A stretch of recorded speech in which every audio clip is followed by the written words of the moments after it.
C'est Sakura Diagne, professeur de lettres modernes, voilà. Par rapport à la situation actuelle du système éducatif, récemment, depuis des mois, on a vu que les élèves ont essayé de prendre leurs responsabilités à travers une marche pacifique qu'ils nous organisée un peu partout dans le Sénégal. Il y a un mouvement nouveau qui souffle dans ce pays. Aujourd'hui, vous avez écouté le mémorandum de ces élèves. Quelle lecture peut-on en avoir, vous, en tant que professeur, mais aussi en tant que parent? waaw kay dëgg la ñun nañu nekk ci ñaari position yi jàngalekat lañu waaye aussi wayjur lañu démb exclusivement maa ngi koy fàttaliku sama doom bu jigéen bi nekk Njarka Jaañ mi ngi ma naan ànd na ci marche bi dox na ba Gaston Berger te mosul xam côté yooyu donc c'est dire que les enfants sont impliqués dem nañu et j'ai vu dans les images que même le préfet de Guédiawaye leur a réclamé benn mémorandum mais loolu moom dafa yàgg noonu ndeysaan dafa koy wax ni ko ni très souvent voilà j'ai fait il y a 5 ans un texte sur ça où je parlais des élèves voilà qui sont là à circuler entre 2 bus et 2 clans avec une éternelle récréation qui ne prend jamais fin. Parce que déjà, je disais, entre autres, ces professeurs sont en grève et son gouvernement semble faire la sourde oreille et nos enfants sont livrés à eux-mêmes. C'est des situations qui sont comme ça, Tu as comme l'impression que ni,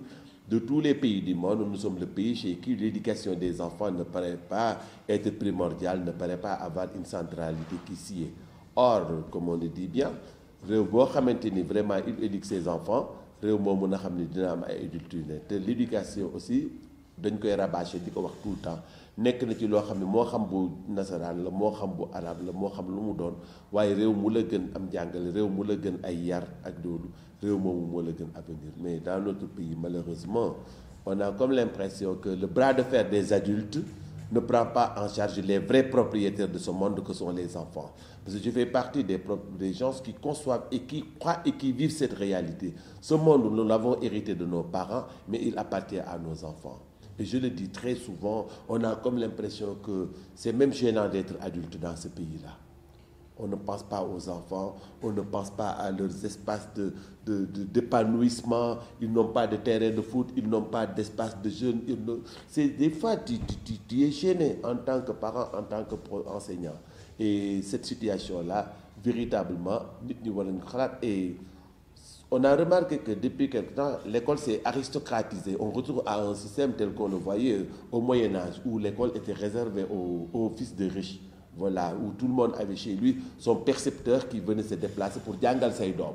Mais aujourd'hui, on n'en est plus là. C'est un monsieur Diagne qui prend en charge plus de 300 élèves dans son cours. C'est la démocratisation de l'enseignement. te loolu aussi dañ ko hérité ñi nga xamante ne nii tey jii muy man di samay nawle yi nekk ci gouvernement yi di professeurs yi ñun ñii ñëpp nekk ay wayjur nekk ay jàngale nekk ay décideurs di bloquer loolu si nous le faisons c'est parce que nous ne sommes pas responsables car nous sommes des anciens fils de pauvres qui doivent tout à ce système-là. Donc on doit ensemble se battre pour le faire perdurer et que les collègues aussi, je suis de cette famille des enseignants, on n'est pas dans une grève gratuite, mais on est dans des revendications qui depuis quelques années perdurent. J'ai parlé même d'un concept barbare par rapport à nos relations avec ces décideurs en parlant d'enseignants-phobie. On a l'impression que nos gouvernements n'aiment pas les enseignants. On ne nous aime pas. On est les parents pauvres de ce pays, on est les parents pauvres de ce système de rémunération. On est là à faire correctement son liggéey. On fait partie des rares fonctionnaires dans ce pays avec la santé qui vont au boulot à l'heure et qui descendent à l'heure.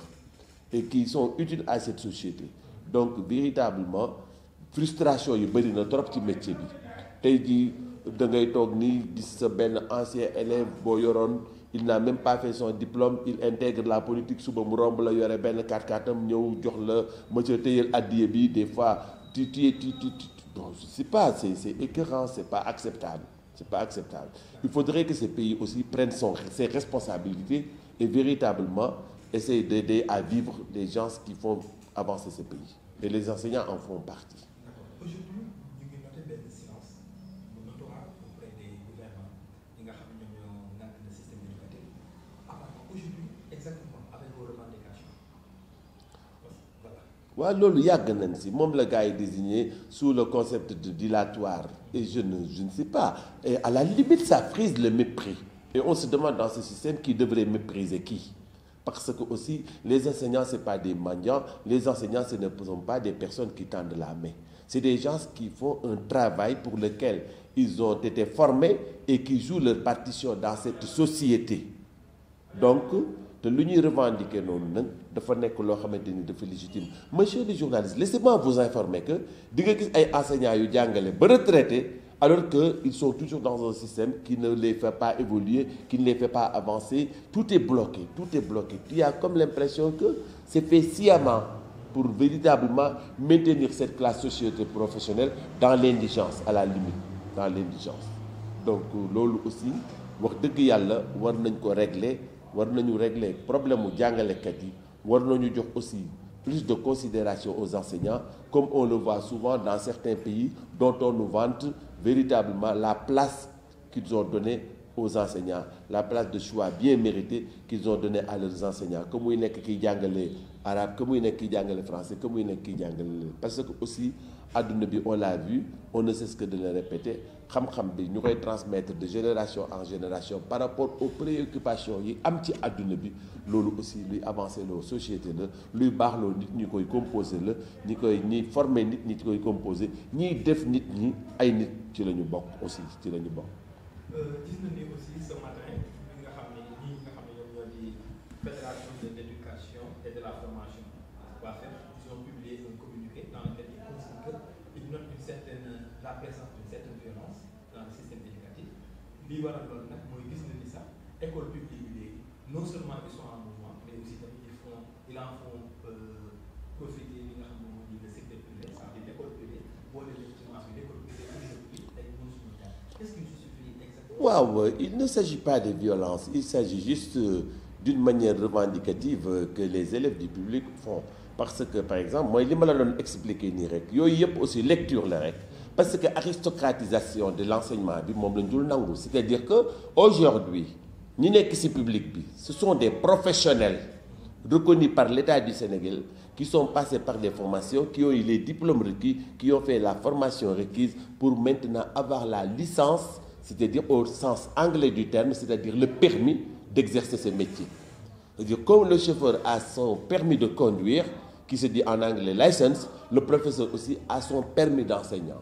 consécutif à une formation pendant des années yu mu jaarale ci école kooku bu dellu see nii di gérer ci réewam ñu jox ko ab liggéey boo xamante ni day xëy 8 heures bu xëyee 8 heures moo xam yore xale yu bëri benn collègue dina ne ñun mënuñoo absenté mënuñoo tardé mënuñoo liggéey ndax ñu sommes la seule catégorie socio-professionnelle boo xamante ni boo tardé wala demoo sa liggéey lu ndaw a ndaw ñetti téeméeri nit dinañ ko yëg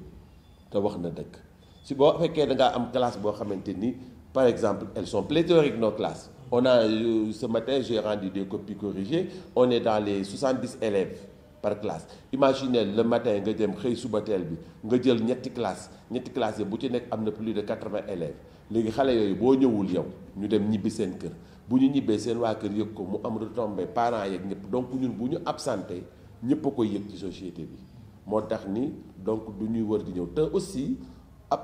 soo nekkee ni aujourd'hui dans les rues tu vois les enfants qui traînent je parlais de voilà quoi de ça me rappelle un peu Laisse pas traîner ton enfant de ce groupe de rap français et j'ai fait un texte inspiré de cela c'est-à-dire que cette jeune fille là qui est là dans sa blouse et qui traîne et déambule entre les cars et les clandos devant des yeux lubriques de grandes personnes pédophiles et perverses qui sont là. L'enfant est en proie à toutes les tentations quand il n'est pas dans son école, quand il n'est pas dans sa préoccupation de classe. Et que aussi,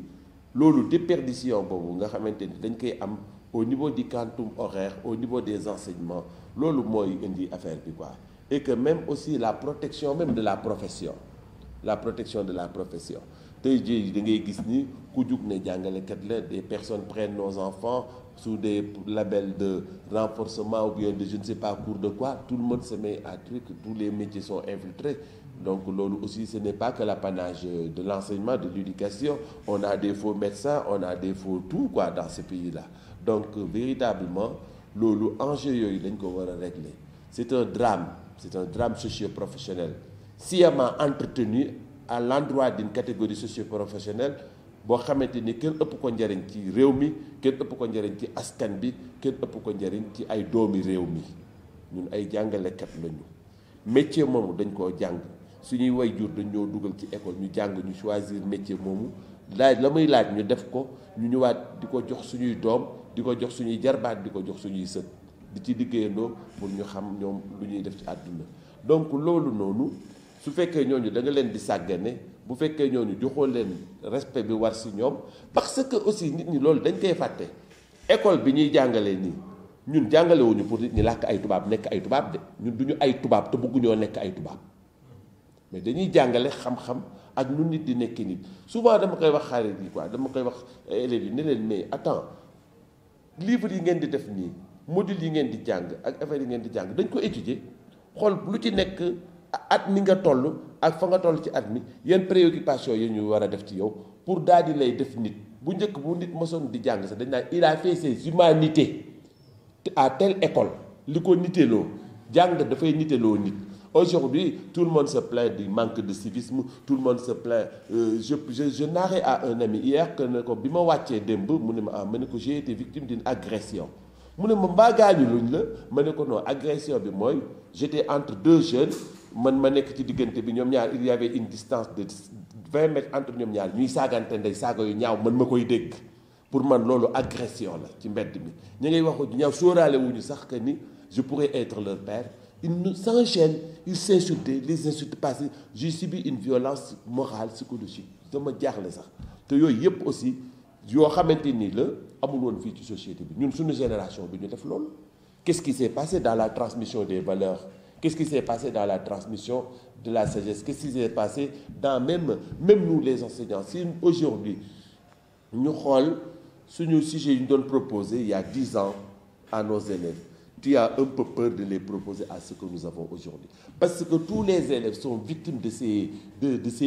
ces perturbations qui ont fait que les connaissances et les prérequis idoines ne sont pas installés. Lacune yi dafa bëri ci système bi te lii moo koy indi lacune élève boo laal la nga yaakaaroon ni indaale na ko ma nga ca moom mu ne la monsieur ñun on n'a pas fait ça monsieur ñun mosuñoo gis lii ñun monsieur xamuñu lii te loolu lépp c'est parce que quelque part ci société bu dul ci jàng mi sax dafa am sax ci yar yeeg teggin yi ñun li xale yi ñime nii ñu ñimewuñ ko woon a def ci mbedd mi ñimewuñ ko woon di def ci ay kilifa ñimewuñ ko woon def ci ay jàmbur te loolu aussi ku ci dul réfléchir nga ne yow yaa yorem réew yaay gérer réew loolu noonu war na des li ñuy gis ni ci réew mi ni génération yi passé xamuñu ko woon ay tout est occasion de violence bu ñu jugee ci stade ba ñu ngay agressé bu ñu jugee ci làmb ja ils doivent se poser des questions ceux qui dirigent ils doivent gérer ce pays ils doivent respecter les citoyens ils doivent mettre ce pays au travail avec un partage équitable et un respect idoine aux socio-professionnels et pas uniquement aux politiciens. D'accord. Si ce biir wax yaa ngi ñëw nga ci carton bi ñëw nga ci li nga xam ne moom mooy le contenu scolaire dans le milieu scolaire et tout aujourd'hui vous avez même parlé d'une certaine évolution parce que le monde évolue li ngeen doon li ñu doon jàng démb on a peur de retransmettre wala de redonner ces mêmes exercices à nos jeunes parce que y a ce qu'on appelle un écart qui s'est opéré entre ces deux générations aujourd'hui est-ce que c'est pas le moment tey ñu xool ñu defaat une réévaluation du système éducatif sénégalais. duñu ko def parce que de part et d'autre ñoom ñëpp la concerné vous avez l'impression que l'école aussi est idéogène il véhicule une idéologie un formatage de ce qu'il a subi mais vous avez comme l'impression que ce qui se passe dans ce système il est bien étudié bien installé et complètement anachronique et archaïque donc man dinaay jàngale cours ba si yàgg ma bloqué wu je dis aux élèves waaw ils me disent monsieur le xew on continue la phrase je dis non mais j'ai honte de cette absurdité que je suis en train de vous enseigner parce que amalu leen benn njariñ ça c'est une réalité au niveau du certain contenu vous voyez que par exemple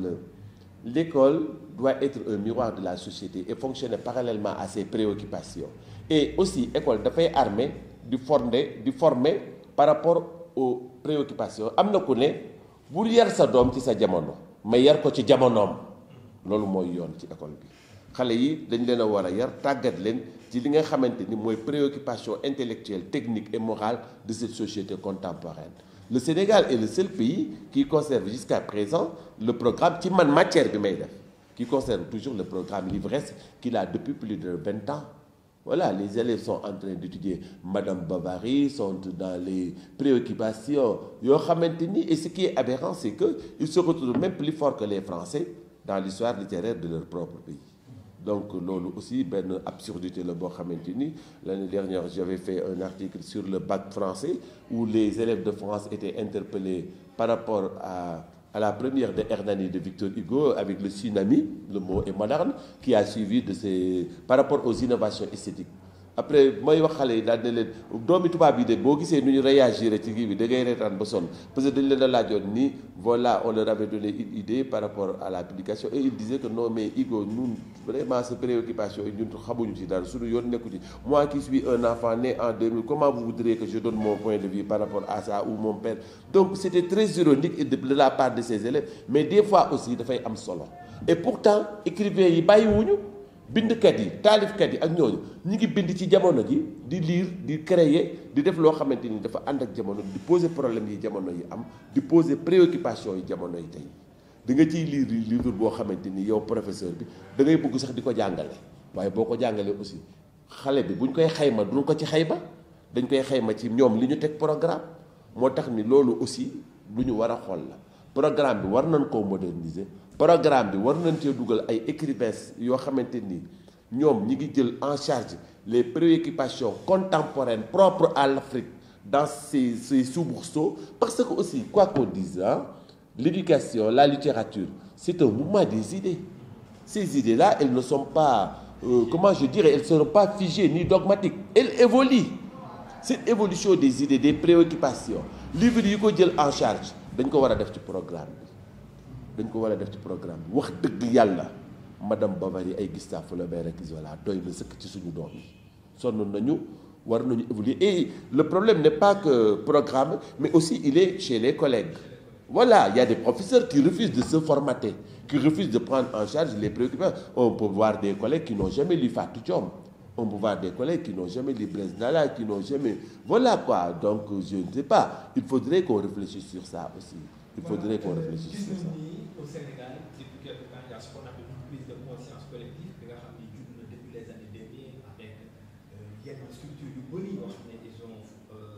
participé à ce mouvement collectif. Donc, cette prise de conscience politique, il y a eu des rappeurs qui, à un moment donné, sont entrés dans la scène de manière inopinée, mais à travers des textes et des messages, certains jeunes l'ont capté en 2000, raison pour laquelle on a eu l'alternance en 2000. Mais depuis longtemps, on a aussi vu que certains qui ont combattre ces idéologies, ils étaient toujours devant la scène et qu'ils étaient aussi quelque part le miroir même de la jeunesse. Parce que ce sont les textes qui nous ont les élèves ont adapté ça dans les salles de classe, donc déroulé hip-hop, donc déroulé. Aujourd'hui, est-ce que dans cette défaisage, on est en train de pousser encore une fois à ce que nous pour que l'Afrique taille. Je ne parle pas au Sénégal, on sort dans le cadre du Sénégal, on va parler dans la globalité en Afrique. Parce que pour que nous menons vers l'émergence, pour que nous menons vers une certaine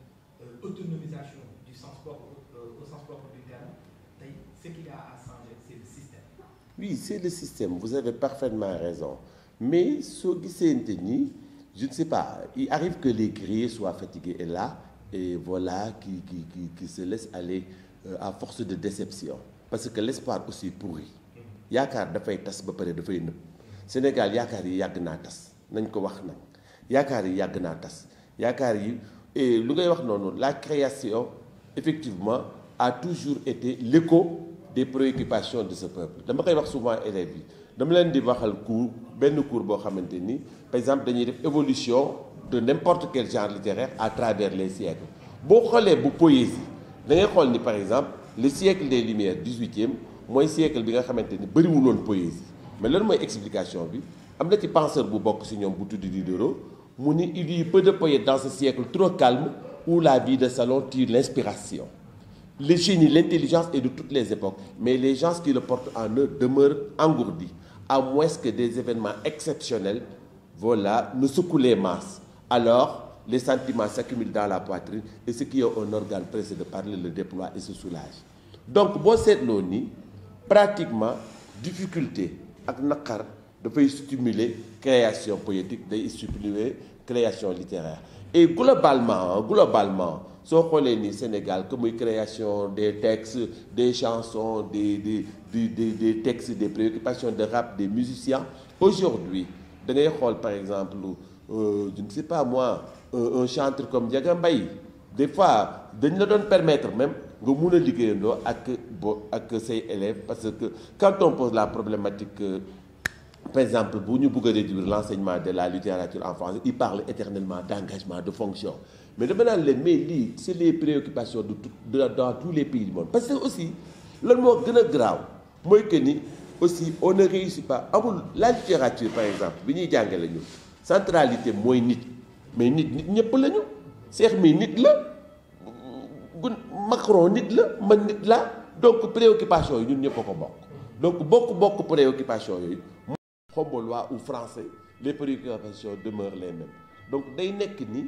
loolu noonu nga xamante ni ñun ñoo ko bokk préoccupation yi kon da ngay xamante ni askan yëpp a ko am man dinaa jàngale nii may def seconde may def par exemple le thème de la fuite du temps du carpe diem mais damay indi Fatou Law damay indi kii ndaw si nu mu tudd kii way sama ñaar fukki at tegati na la ma mënoon tegatuma ko yoonu ndaw du gaaw damay indi teg wayam damay jëli texte yi nga xamante ni yëpp dañu jël en charge cette thématique de la fuite du temps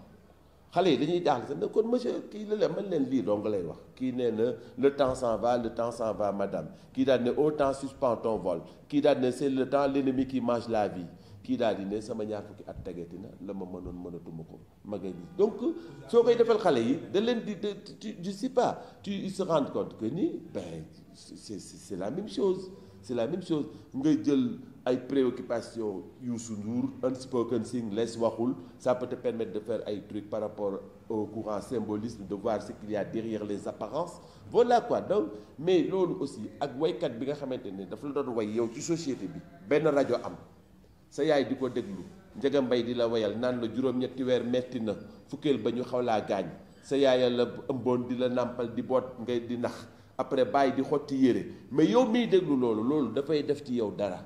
ba amal jom ëllëg nga màgg ay Sénégal góor bu naree baax day jàng jëf way yooyu moo doon berce suñu aujourd'hui qu'est-ce qu'il y a comme créativité les radios et les télés nous bombardent de vulgarité de people de ay nit ñu xulloo seen xulloo yi ñuy pipoliser indil nit ñi fatt sénégalais yi ça aussi c'est une société complètement en régression tout le monde accuse les réseaux sociaux parle de cela mais on peut aller vers véritablement un contrôle tous les pays qui se respectent en Chine partout ils ont réussi à avoir des mécanismes qui permettent aux enfants de rester un certain nombre d'heures sur les réseaux sociaux mais ñun on laisse libre cours à nos enfants chronophagie accès à tout voilà ils perdent trop de temps dans ces réseaux sociaux ils accèdent à n'importe quoi donc quand il veut vraiment cette jeunesse sur laquelle nous comptons et à qui en réalité appartient le pays si nous voulons la préparer il faudrait que nous les adultes que nous prenions davantage nos responsabilités pour savoir que aussi au chrono de la vie et à l'aune de la mort ñoo leen di njëkk a dee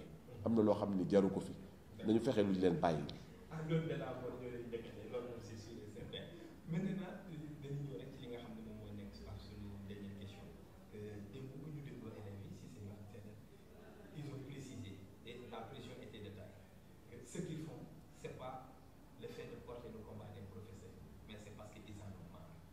Oui, ils en ont marre. J'adore bien ce concept de tout le monde en a marre dans ce pays. Vous voyez, ils sont ce qu'on pourrait appeler ay dommages collatéraux. C'est des dommages collatéraux d'une guerre qui ne les concerne pas. Gisoo bu ma lay wax nii tout le temps damay ne dans ce pays-là des fois il est gênant d'être adulte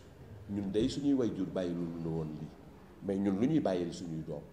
qu'est-ce qu'on a mis dans moo tax ni dafa am na benn rattache bu am ci transmission des valeurs ci transmission nekkin yi. ñun li ñu suñu bàyyi defaloon li ñu bàyyi loon Sénégal bi ñu bàyyi loon jikko yi ñu bàyyi loon yar yi ñu bàyyi loon ak patrimoine boobu ñun nous sommes en train de les dilapider nous n'avons créé que voilà des jeunes mal éduqués nous n'avons créé que des adultes des responsabilités et irresponsables nous n'avons créé que des personnes qui chaque jour détruisent les valeurs des gens nous n'avons hérité que des gens qui vénèrent l'argent et qui veulent en faire un dieu de cette société et by any means necessary comme dirait Malcolm X il est bon d'avoir de l'argent or soo ko xoolee ni si jàng société ak askan ak jamono fu mu toll dafay charrier lu ñu naan idéal social maanaam nit ñu baax ñi kan la ñu war a nuróol fan la ñu war a tànn suñu société tey jii amuñu idéal social xamuñu ban modèle la ñuy proposer suñu doom yi nit ku baax nit koo xamante ni moom la ñu war a roy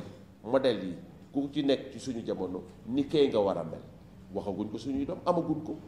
dafa mel ne lu ñu jàngal suñuy doom rek mooy fexe leen ba am xaalis nu ngeen ko amee nag baax na nu ngeen ko amee baax na moo taxit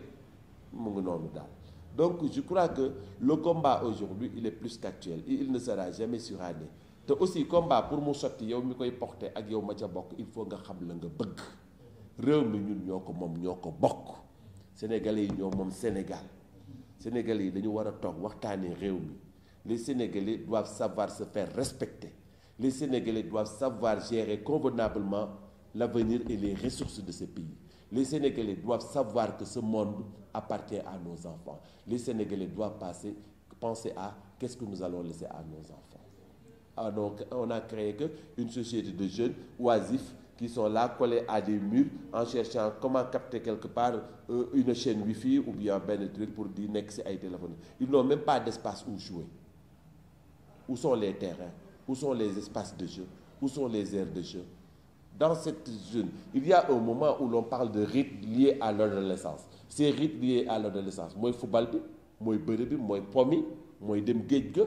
mooy dem baali, dem lu nekk suñu doom yi tey loolu yëpp amatuñu ko gisatuñ ci dara fu nekk gisatuñu espace yi ana espace yi kan moo ko jël. Dans la vie, il n'est pas que important un lieu où dormir. L'homme n'est pas un animal qui a besoin d'un trou, mais il a besoin d'un espace vital qui comporterait un jardin public, un terrain de football, une mosquée ou une église. Nit du mala nit dafa war a am environnement bu rafet bu set ñu conscientiser suñu peuple ñu xam ne ñoo moom réew mi nit ñi di am réflexe soo ubbi woon sama saag bi di ngay fekk dafa fees del ak ay mbalit ay xott kaasu café Touba ci nekk ak ay tàngal yu ñu xolleeg yépp parce que samay waajur ñoo ma jare noonu ñoom du ma sànni mbalit ci mbedd. On peut l'obtenir de nos enfants. Quand une rue est propre, c'est pas par rapport à l'UGC. Félicitations à eux. On les voit partout ndeysaan jàmbaar xale ak jigéen yal na leen yàlla fay waaye ñun ñuy romb it dañ leen a war a jàppale moytu tilimal bi loolu mooy yoon te loolu une société éduquée moo koy def une société éduquée waaw dañ naan rendre propre c'est bien mais ne pas salir est encore mieux et réew mi ñun ñëpp a ko bokk na ci ku nekk jàpp professeurs yi ci lañ bokk infirmière bi ci la bokk voilà mais aujourd'hui voilà la politique semble être partout c'est la politique qui est là et puis qui fait tout quoi. Elle est là à créer des clientèles politiques, à mettre partout dans des postes, dans des catégories socio-professionnelles qu'on charge et ce sont les professionnels qui en pâtissent. Et aussi le niveau en souffre.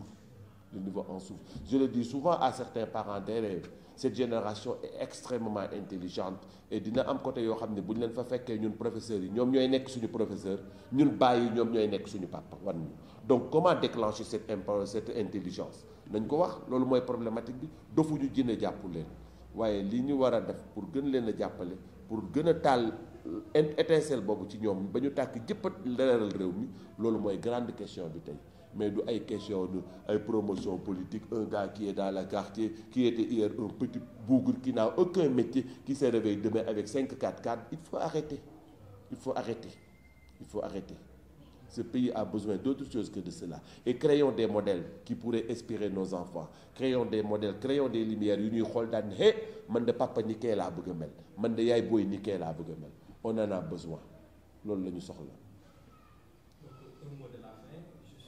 Merci de nous avoir donné cette occasion. Mais le mot de la fin, c'est que quand on lève la main pour servir à un pays, il faut le faire convenablement, il faut le faire en y mettant le cœur. Et c'est ça qui paye, et c'est ça qui est utile, c'est ça qui donne une satisfaction morale. Et avant que vous ne veniez, j'ai été, entre guillemets, victime d'une petite anecdote qui m'a mis les larmes aux yeux devant, et puis qui m'a grandi devant ñi ma toogaloon. Sama benn ancien élève moo romb mu ne professeur la Louis Fall la tudd mu ni dafa joxe addiya mu jox ma léegi 20 000 francs ci ñi ma toogaloon mu ne ma monsieur fàttewuma je sais pas c'est pas ça dont j'ai besoin mais surtout j'ai été content d'avoir participé vraiment à faire une personne aussi formidable et puis très bien habillée chaussures cirées nit ku baax yal na ko yàlla jàppale te waa Sénégal yëpp yal na ñu nekk ay Louis Fall yal na ñu nekk ay nit ñu baax ñi nga xamante ni ñoo gën ci ñun yàlla na leen yàlla di jox responsabilité ñi gën ci askan yi yàlla na leen yàlla jox ñi taxawu askan bi. fan yële ànd naa ci affaire mairie yi ma topp benn candidat sama xarit ñuy def seen caravane yooyu ñuy def mais damaa toog ba ci yàgg sama yaram di daw ma daal di koy xool moom mu nekk ci oto di tàllal loxoom ñi mbooloo mi topp ci ginnaawam ñii di fecc ñii di tëgg ma ne xoolal ma lii rek ñii ñëpp dañoo am yaakaar ci Ngor Seye di ko pousse di ko jàppale moom mu dugg ci oto ñoom ñuy dox ñuy topp ko pendant des kilomètres kii de bu amee jom bu faloo war naa am yaramam lu mu xalaat noonu laa ko xalaate te ba ma ko gisee it noonu laa ko waxee ma ne ko ba nga toogee ci sa oto ne nongu di tàllal li loxo ñu nekkoon ca ginnaaw du dara loo leen gën du juddu duy wayjur duy dara mais yaakaar bu ñu am ci yow moo tax ñu nekk ci sa ginnaaw di puus nañ leen góorgóorlu ci réew mi waaye nañ leen góorgóorlu ci doomu réew mi ak nit ñi moom réew mi di ñaanal Sénégal yépp ñu am jàmm yal na jàmm yàgg te suñu réew yàlla ful ko mu avancé et je ne cesse de le dire tàkk ba ca kaw gudd tiim réew yépp waaw sant naa leen gërëm naa leen.